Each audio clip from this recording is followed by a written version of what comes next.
De sobra sabemos, queridos hermanos y hermanas, que en tiempos de Cristo Jesús habían sumos sacerdotes, gente ocupada del templo, habían doctores de la ley, habían escribas, habían fariseos, gente muy cumplidora, muy fiel de la ley. Pero Jesús no eligió a nadie de esta gente. Veamos a quienes eligió el Señor. Por favor, veamos San Lucas en el capítulo 6, versículos 12 al 19, dice la palabra del Señor: por entonces subió Jesús a la montaña a orar y pasó la noche orando a Dios. Cuando se hizo de día, llamó a sus discípulos, escogió a 12 de ellos y los nombró apóstoles: Simón, el que puso por nombre Pedro, y Andrés, su hermano, Santiago, Juan, Felipe, Bartolomé, Mateo, Tomás, Santiago Alfeo, Simón apodado el Celotes, Judas el de Santiago y Judas Iscariote, que fue el traidor. Bajó Jesús del monte con los 12 y se paró en un llano con un grupo grande de discípulos y de pueblo, procedentes de toda Judea, de Jerusalén y de la costa de Tiro y Sidón. Venían a oírlo y a que los curara de sus enfermedades. Los atormentados por espíritus inmundos quedaban curados, y la gente trataba de tocarlo porque salía de él una fuerza que los curaba a todos. Palabra del Señor. Jesús va a orillas del lago de Galilea y escoge a gente sencilla, a gente humilde. Entre ellos a Pedro, con sus grandes limitantes.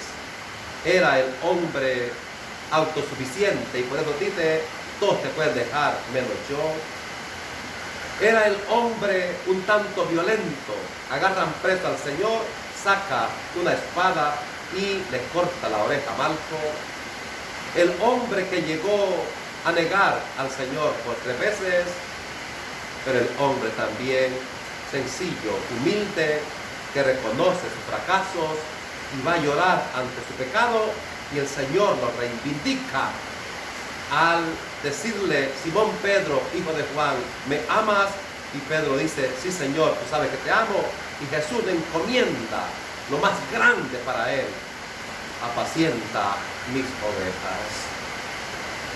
Y luego seguimos con todos los demás apóstoles y llegamos a Simón el Celotes, Simón el cananeo, el hombre que aparece con el libro en su mano para decir que es el gran evangelizador, pero el hombre que en la mano izquierda tiene una sierra, porque su entrega al Señor y a la evangelización le costó el martirio, donde fue aserrado.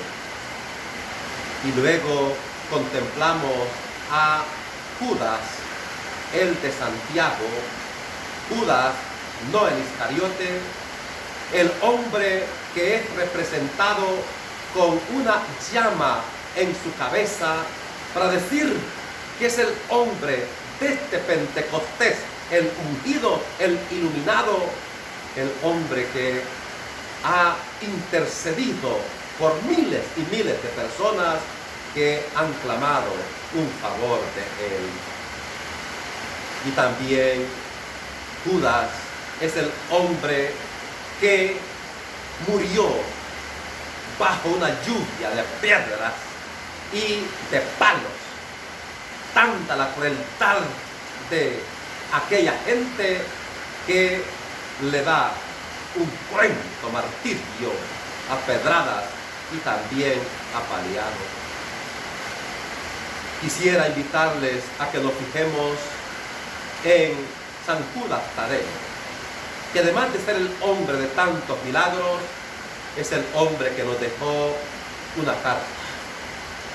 Y en esa carta podríamos decir que su tema central, su tesis, su tema principal de este fragmento es la defensa de la fe.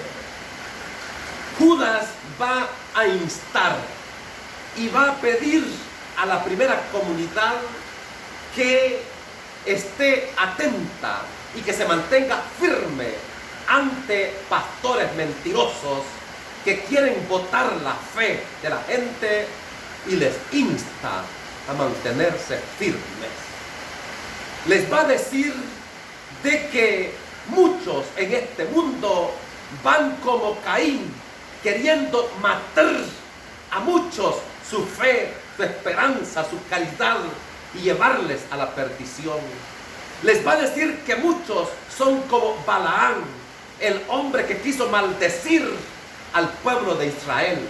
¿Cuántos van por este mundo tirando maldiciones contra la iglesia, diciendo que la iglesia es la ramera, la prostituta, la gran Babilonia, que somos impíos, que somos idólatras, sembrando odio en la gente? A este tipo de personas, esta carta les llama a mantenerse firmes en la defensa de su fe. También exhorta a que por este mundo van muchos como Coré. Coré, también familiar de Moisés, y que vio cómo Dios interviene para abrir el mar rojo en dos partes, que vio cómo el Señor les alimenta con maná, que les hizo salir agua de las piedras, y que les va a dar carne cuando están cansados del maná. Pero Coré es el que va a armar una rebelión para oponerse contra Moisés. ¡Qué pena! ¡Cuánta gente, sabiendo que la iglesia fundada por Cristo Jesús, sabiendo que la iglesia teológicamente y bíblicamente es una institución dada por el mismo Cristo Jesús, se oponen terriblemente? He dicho y repito que no podemos aceptar el fenómeno del sectarismo por varias razones. Número uno, porque destruyen las comunidades. Qué vergüenza que en un barrio, en una colonia, en un cantón, encontrar 5, 6 iglesias para estarlos agarrando a bibliazos. Eso no es de Dios, eso es del demonio. Y una comunidad destruida, dividida. Número 2, destruyen las familias. Una familia donde el esposo sea católico y la esposa sea de apóstoles y profetas y los hijos sean testigos de Jehová, van a convertir ese hogar en un infierno, en una división, en pleitos sin razón. Qué pena llegar a una familia donde se ha muerto un pariente y encontrar a aquella familia peleando. Le ponemos cruz o no le ponemos cruz, le ponemos candela o no le ponemos candela, que venga el padre o que venga el pastor, le hacemos culto, le hacemos misa. Por último, se dividen el muerto. Y dice, desde las 7 de la noche hasta las 12, que hagan lo que quieran los católicos. Y de las 12 en adelante, que hagan lo que quieran los hermanos separados. Y que acaso no es el momento para consolarse, para fortalecerse. ¿Acaso no es el momento para unirse ante el dolor? ¿Por qué esas malditas divisiones? ¿Por qué la destrucción de la familia con Biblia en mano? ¿Cuándo vamos a aprender que Jesús dijo, Padre, que todos sean uno, como tú y yo somos uno? Y conozco matrimonios destruidos a causa del sectarismo, y no les importa que Dios haya dicho lo que Dios ha unido, que no lo separe el hombre. Tercero, siembran demasiado de problemas psicológicos. Con su forma de evangelizar, que el lago de fuego, que la muerte eterna, que el castigo, que el infierno, que el fin del mundo, siembran problemas psicológicos en la gente. Y muchos siguen al Señor no por amor, sino por miedo. Error. Y 4, son un fenómeno anticultural. Para ellos no hay día de la madre, no hay día del padre, el día del niño, día del soldado, porque esto no está en la Biblia, por el amor de Dios. La Biblia no dice que yo tengo que bañarme, pero yo tengo que hacerlo. Un fenómeno anticultural. ¿Sí? Y por último, hablan pestes de la Iglesia Católica, pero nunca hablan del origen de su secta, de su iglesia. Nunca. ¿Por qué? Porque saben que su iglesia se remonta a un hombre. A un hombre. La única iglesia donde encontramos argumentos maestrales, por ejemplo, Mateo 16, 18, refiriéndose a la Iglesia Católica. Mateo 16, 18. Y ahora yo te digo, tú eres Pedro, sea piedra, y sobre esta piedra edificaré mi iglesia, y las puertas del infierno no la podrán vencer. Y punto. Efesios 1, 22. Dios puso todo bajo sus pies para que, siendo Cristo la cabeza de la iglesia, la cual es su cuerpo, hay una iglesia que constituye el cuerpo de Cristo. Y por tanto, no puedo amar a Jesucristo si no amo a la iglesia, que es el cuerpo de Cristo. Y todavía, 1 Timoteo 3:14, espero ir pronto a verte, pero si me tardo, sabrás cómo portarte en la casa de Dios, es decir, la iglesia, la cual es base y pilar de la verdad.